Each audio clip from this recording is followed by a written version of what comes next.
Hello mga kabsat, good morning. Today's Tuesday, December 24. Gusto ko kayong batiin ng Merry Christmas. Sa pamilya ko, Merry Christmas. Sa mga uncle, mga kamag-anak ko, mga pinsan ko, Merry Christmas. Sa mga kapatid ko, sa mga pamangkin ko, Merry Christmas.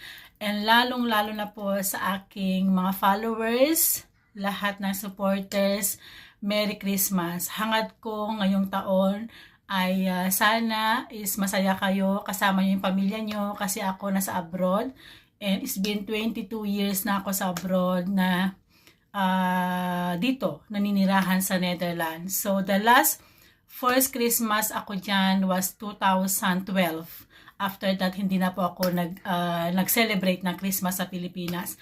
So, yun, binabati ko kayong lahat. Maraming salamat po. Best wishes. Mag-enjoy kayo ngayon sa ating Noche Vena sa Pilipinas. And then, maraming salamat sa mga suporta niyo sa akin. Sana is continue po ang inyong suporta sa akin. At ako naman, continue na magbibigay ng blessing sa inyo.